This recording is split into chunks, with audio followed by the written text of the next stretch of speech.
Hello friends, అందరికీ నమస్తే అండి. ఈరోజు కొన్ని విషయాలు అంటే ఫ్యామిలీ పరంగా అలాంటి కొన్ని విషయాలు నేను చెప్పదలుచుకున్నా. ఒక కుటుంబం వ్యవస్థ అంటే కూలిపోవడానికి ఎంతో కాలం లేదు అని అధ్యయనాలు చెబుతున్నాయి. ఇక నిలబడదు అని అనిపిస్తుంది. అందుకు గల కారణాలేంటో చెప్పనా? ఒకటి, అతి తెలివి, గర్వము, డబ్బులు ఉన్నాయనే అహంకారము. మరి రెండవది, చిన్న తప్పులను కూడా భరించలేని అసహనం, ఓర్పు లేకపోవడం. మరి మూడవది ఏంటంటే పిల్లలు పెద్దలు కూర్చొని మనస్ఫూర్తిగా మాట్లాడుకోలేకపోవడం. మరి నాలుగవది ఏంటో చెప్పనా? ఎక్కువ సమయము టీవీ, ఫోన్లు, వాట్సాప్లు లేదా ఇంకా ఇతరత్ర నెట్ ప్రోగ్రాంలలో మునిగిపోవడం.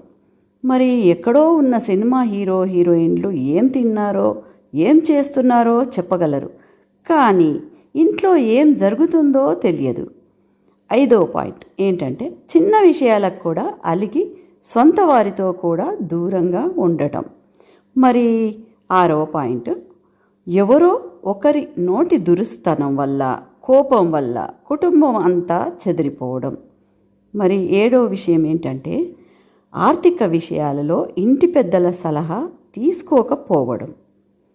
మరి ఎనిమిదవ విషయం ఏంటంటే భార్యాభర్తలు, తల్లిదండ్రులు తరచూ గొడవలు పడుతుండటంతో పిల్లలు పెళ్ళి అంటే భయం కలుగుతుంది, పెళ్ళి వద్దనుకునే స్థితికి కూడా వచ్చేశారు.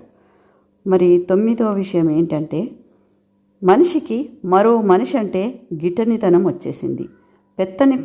పెత్తనం కోసం పోరాటం జరుగుతుంది. ఒంటరితనం ఇష్టపడుతున్నారు. మరి మధ్యవర్తిత్వం నడిపేవారు లేరు. మరి ఎవరిష్టానికి వారన్నారు అంటే మంచి చెప్పినా నచ్చడం లేదు. మరి 11వ విషయం ఏంటంటే కుటుంబ నిర్వహణ అనేది ఒక గొప్ప కళ, అది తెలియకపోవడం కూడా మరో కారణం. మరి 12వ పాయింట్ ఏంటంటే మానవ సంబంధాలు సున్నితత్వం మర్చిపోయి మొరటు వ్యవహారం వచ్చేసింది. మరి భార్యాభర్తలు కలిసి కుటుంబాన్ని నడపడం అనేదే మర్చిపోయారు. నేను చెబితేనే వినాలి అనే ధోరణి ప్రబలిపోయింది. మరి 13వ విషయం ఏంటంటే సోషల్ మీడియాలో జరిగిందే నిజం, ఇంట్లో జరిగేది ఒక డ్రామా అన్నట్లు ప్రవర్తిస్తున్నారు. మరి 14వ విషయం ఏంటంటే ఎవరైనా మరణిస్తే ఒక ఆకర్షణీయమైన మెసేజ్ పెట్టేసి చేతులు దులుపుకుంటున్న రోజులు వచ్చేశాయి. ఇండ్లకు వెళ్ళి పలకరించడం లేదు, కనీసం మోయడానికి కూడా నలుగురు వచ్చే పరిస్థితి కూడా కరువైంది. మరి ప్రజలంతా ఎవరికి వారే అన్నట్టు నిర్లక్ష్యంగా ఉండిపోతున్నారు.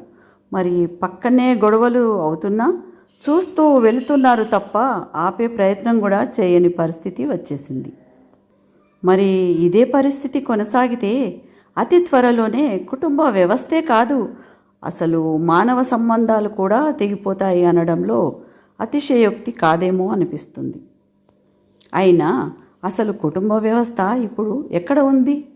ఉమ్మడి కుటుంబాలన్నీ నామరూపాలు లేకుండా పోయాయి. కొత్తగా పెళ్ళైన పిల్లలు ప్రైవసీ అంటూ తన తల్లిదండ్రులను వదిలిపోతున్నారు. ఇంకెక్కడి కుటుంబాలు ఉంటాయండి? ఎటు తిరిగి బలి అవుతున్నది తల్లిదండ్రులు మాత్రమే. ఎంతమంది సంతానం తమ తల్లిదండ్రులను చూసుకుంటున్నారు చెప్పండి? వేళ్ళ మీద లెక్క పెట్టవచ్చు. మరి బహుశా ఇంకా ఇది ఒక 10 సంవత్సరాల వరకు ఈ కుటుంబాలు ఇలాగే ఉండి తర్వాత మరి తన భార్య అంటే తను భార్య అని భార్యాభర్తలు మాత్రమే కుటుంబము అనుకునే రోజులు వస్తాయేమో. ముందు తరాలలో ఇంకెన్ని మార్పులు వస్తాయో చూద్దాం. ఇలా జరుగుతుందని అనుకోవడము అతిశయోక్తి కాదు, కానీ జరగకూడదని అనుకుందాం. కుటుంబము అంటే తల్లిదండ్రులు, పిల్లలు, కొడుకులు, కోడళ్ళు, ఉమ్మడి కుటుంబమే కుటుంబం. మరి ఎవరికి వారే యమునా తీరే అన్నట్లుంటే అది కుటుంబం ఎలా అవుతుంది? మీరే చెప్పండి. ఈ వీడియో కనుక నచ్చితే తప్పకుండా ఓ లైక్ చేయండి, కొత్తవారు సబ్స్క్రైబ్ చేసుకోండి. మరి మీ ఉద్దేశంలో కుటుంబం అంటే ఎలా ఉండాలో ఒక కామెంట్ కూడా పెట్టండి. థ్యాంక్ యూ అండి. Thank you so much.